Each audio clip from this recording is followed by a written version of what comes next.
Fundação da Liberdade Econômica é um centro de pensamento, produção de conhecimento e formação de lideranças políticas, que se baseia na defesa do liberalismo econômico e do conservadorismo como forma de gestão. Para mais informações, acesse flebrasil.org.br. Olá a todos, eu sou Eduardo Fayet, da Fundação da Liberdade Econômica, e esse é mais um episódio do Liberdade em Foco, o podcast da Fundação da Liberdade Econômica. Sejam todos bem-vindos. No nosso podcast falaremos de um tema muito importante para o Brasil: a regulamentação das atividades de relações institucionais e governamentais e as perspectivas da entrada do Brasil na OCDE, que é a Organização de Cooperação de Desenvolvimento Econômico. E para falar sobre o assunto, convidamos a Carolina Venuto, entrevistada da Fundação da Liberdade Econômica. Carolina é graduada em Direito e pós-graduada em Direito Público e em Ciência Política. É sócia-diretora da Ética, Inteligência e Política e presidente da Associação Brasileira de Relações Institucionais e Governamentais, a ABRIG.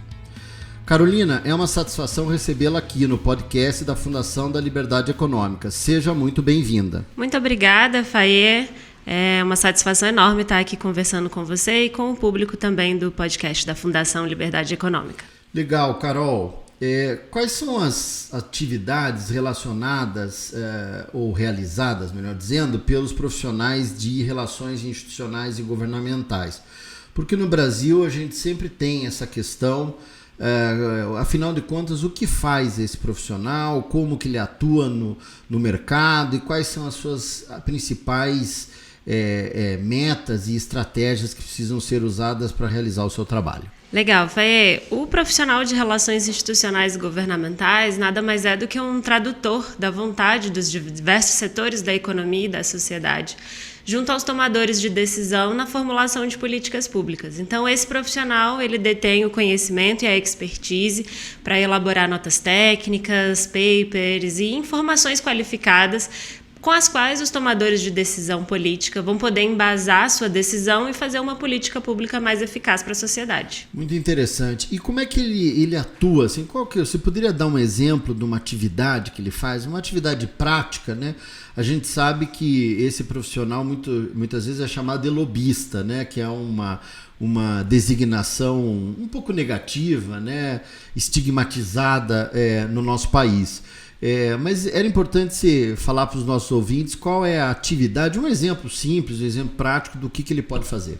Vamos lá. Então, alguns dos ouvintes já devem ter ouvido falar de lobby, outros falar de advocacy, outros em relações governamentais. A verdade é que, em meio a essa sopa de letrinhas, né, o profissional de relações institucionais e governamentais, que a gente abrevia para profissional de RIG, R-I-G, porque é um nome muito grande, ele é uma pessoa que ele exerce uma série de funções.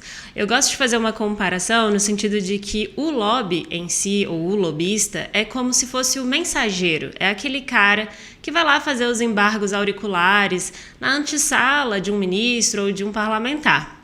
Enquanto o profissional de RIG, além de ser também o mensageiro, então daí eu já digo que a gente também é lobista, ele também constrói a mensagem. Então, por isso que muitas vezes a gente não usa mais lobby, não só pelo sentido pejorativo da palavra, mas porque também a nossa atividade, hoje já reconhecida, né, pelo governo na classificação brasileira de ocupações, é uma atividade mais ampla que o lobby. Então, toda vez que a gente está acompanhando, por exemplo, um projeto de lei que pode impactar em setores da economia e a gente percebe que tem uma sugestão a fazer para um deputado ou para um ministro ou para o próprio presidente que vai sancionar ou vetar esse projeto de lei, o profissional de RIG elabora uma nota, onde nessa nota ele vai incluir argumentos técnicos, mas muitas vezes também exemplos, como aquela lei vai impactar a Dona Maria, lá, a dona da banca de revista, e entrega para esse tomador de decisão que, analisando esse conteúdo, pode ou não tomar a decisão conforme o interesse desse lobista, né? Aí, no caso, lá na antessala, entregando essa informação. Então, uma série de atividades são realizadas pelo lobista, e eu tenho certeza que todo mundo que está nos ouvindo, em algum momento, já realizou uma atividade de lobby. Seja na sua rua ali, quando você faz um abaixo-assinado, né, para instalar uma lixeira, ou na escola, quando há, por exemplo, a articulação de um tuitaço para falar de um professor, enfim. Todo mundo realiza uma atividade de lobby, não só com grandes tomadores de decisão, mas também na vida comum do dia a dia, com outros atores, inclusive da esfera privada. A gente tem esse imaginário de que o lobby é feito só por multinacionais, com grandes ministros, mas na verdade o lobby está no dia a dia de todo cidadão. Quer dizer, a gente tem certeza de que isso é uma atividade muito mais comum do que a gente imagina, né? E qual a importância da atividade de relações institucionais e governamentais para a democracia e o desenvolvimento econômico e social do Brasil? Você deu aí alguns exemplos, né? Desde a instalação de uma lixeira numa rua, né? Até ali a defesa técnica perante um ministro ou um parlamentar. Mas na questão do desenvolvimento econômico e social, que sempre é uma coisa que as pessoas querem saber, e da democracia, como que o profissional de RIG atua? A importância desse profissional é exatamente para garantir leis que a gente comumente fala leis que pegam, né? O que é essa definição de lei que pega ou que não pega? Quando o tomador de decisão não conhece a realidade daquela lei que ele está fazendo ou daquela política pública que ele está elaborando, ele não consegue calcular a consequência, por exemplo, econômica que pode ter para uma indústria ou para uma associação específica. E a importância dessa atividade, que é uma atividade que ela está umbilicalmente ligada à democracia como um todo, né? É a participação da sociedade na formulação de políticas públicas. Então, quando a gente tem um setor de RIG forte, eficiente, profissionalizado, a gente garante que o resultado final das políticas públicas sejam condizentes com a realidade daquela sociedade. A gente evita, por exemplo, riscos de aumentos tributários desnecessários que podem gerar perdas de empregos. Então, a gente garante leis que são melhores para a sociedade e, consequentemente, uma democracia mais representativa. Quer dizer, o que você está dizendo é que o exercício da democracia, portanto, a execução da democracia, depende e está fortemente ligada a essa atividade de diálogo e de troca de informações técnicas entre o poder público e o setor público e o setor privado. Exatamente, e muitas vezes também o setor público e o setor público, né? Quando a gente tem um prefeito, por exemplo, que vem aqui a Brasília para brigar por uma verba para o seu município, ele também está fazendo lobby pelo município que ele representa. Então isso é fulcral, né, para uma democracia andar conforme o melhor desejo da sociedade. Muito interessante isso, Carol. E o Brasil tem uma questão importante aí, né? Candidato ao ingresso na OCDE, como a gente falou aí, inclusive na abertura, né? Que é composta hoje por 38 países desenvolvidos e democráticos, né? Isso é importante ressaltar. O que precisamos realizar no Brasil quanto à regulamentação da atividade de relações institucionais e governamentais para ingressar nesse seleto grupo de 38 países hoje desenvolvidos e democráticos no mundo? Pois é, a OCDE ela exige desses países, né, que ingressam a esse grupo aí privilegiado de trocas comerciais uma série de requisitos, que são requisitos mesmo de países que se dizem democráticos e desenvolvidos. E a regulamentação da atividade de RIG é um desses requisitos, exatamente porque uma regulamentação que traga transparência, processos claros para essa interação entre o tomador de decisão e o setor privado é fundamental para se coibir, por exemplo, práticas de corrupção, a não participação como um todo da sociedade. Então, por isso, a regulamentação é um requisito para o Brasil, caso ele queira aí ingressar na OCDE. Entendi. E todos esses países provavelmente têm essa legislação que são implementadas, né, e obviamente exercitam esse processo de relações institucionais e governamentais internamente e entre eles, né? Como é que é isso na relação entre países, né? A gente faz RIG com outro país também? Sem dúvida, cada vez mais, né? Num ambiente altamente globalizado como o mundo está hoje, é fundamental. O RIG ele é exercido em todas as instâncias, né? Municipal, estadual, federal e sim, internacional. E eu te digo mais, Faiê, não só esses países que integram a OCDE já possuem algum tipo de regulamentação.